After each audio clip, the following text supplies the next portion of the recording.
Hey everyone, welcome to Serenity Art Space. I'm on the road right now going to a wedding in upstate New York.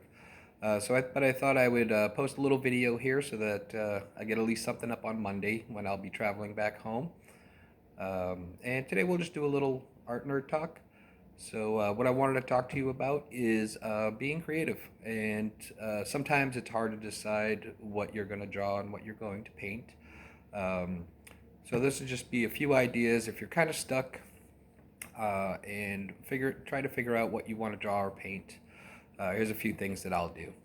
So first thing I do, if I'm stuck and I want to just create a nice piece of art, I'll grab a sketchbook and some charcoal, and I'll start messing around with a few shapes and shadows without the intent of creating an actual picture. Just playing with those textures and shapes and shadows a lot of times will knock things loose in your mind and can help you find some inspiration for a cool painting or a drawing. Another great thing to do would be to go out into nature, go take a walk.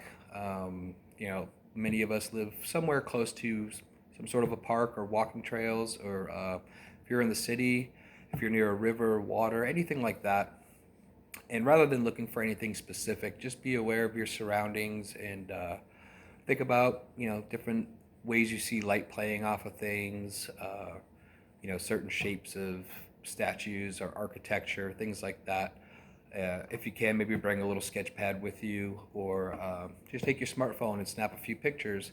A lot of times, going back and flipping through those will jog a little inspiration out of you. Um, Another thing you can do, and I used to do this a lot, I still do it from time to time.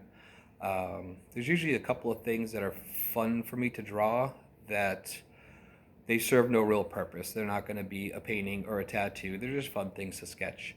The Sacred Heart is one of my favorite things, and it's very simple, but you've got your heart with the flames coming out of the top, and then the circle of thorns around it, or an immaculate heart with the circle of roses around it.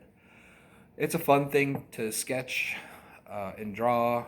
It's with the heart shape. It's a fun thing to shade and create some dimension with. And flames are always fun. So it's one of those things that loosens me up. It has no real purpose, but it does, get my juices flowing a little bit. That skulls are always great. I have a lot of friends and clients that are really into that imagery. And those are fun to mess around with and turning them at different angles. Again, it's not going to be a finished piece of art, so I could put 20 of them on a sketch page and not really, it's not a single composition, but it is getting me drawing and creating a little bit, so it will loosen you up. Another great thing to do on my Instagram feed, I have two, and one of them I follow lots of different types of pages, and on my main one, I follow almost entirely just artists or art pages, and lots of different types of artists. So a lot of times I'll scroll through there, and inspiration will come to me. It's not something I want to draw or paint exactly, but just looking at art oftentimes will shake some stuff loose in you, and it'll get you inspired to get down with some painting.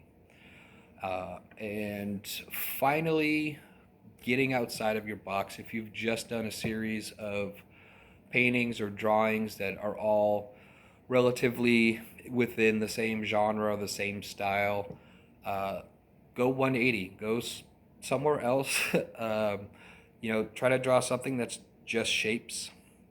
Uh, Maybe do a painting that is limited to three colors only and no specific shapes. Get a little abstract with it.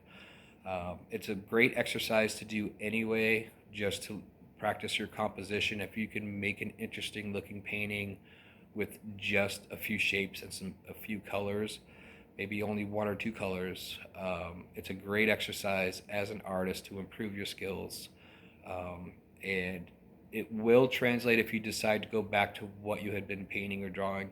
All that information, even if you've been learning things in a different genre or a different style, all of that is going to come back to influence your current art, and you will see a good improvement, hopefully. So hopefully this helps you out a lot if you're stuck a little bit. And then talking with other artists is always a great thing too. If you have friends that are artists, and go out and have a beer, have dinner or something, and talk about art. Talk about what you're currently drawing or painting, and when I do that, a lot of times memories pop up of things that I thought that I wanted to paint or draw, and I kind of forgot about them because life got busy and they got set back there. But talking with another artist, sometimes you'll just think, oh, I remember I really wanted to do a series of animals, or a series of something with just some scenery and some rocks. So talk about art as much as you can. I'm fortunate enough to work with other artists on a daily basis. My girlfriend is an artist. I can talk with her all the time. And then you've got things like this, like YouTube and Instagram, where you can interact with artists on a regular basis and really inspire yourself. So hopefully you guys are making some art and being creative. And sorry for the short, kind of quick and raw video, but again, I just wanted to get something up for Monday for you nerds out there. So have fun, make some art, and I will see you on the next round. Hopefully on Thursday, I'll post another Thursday art class video. Thanks.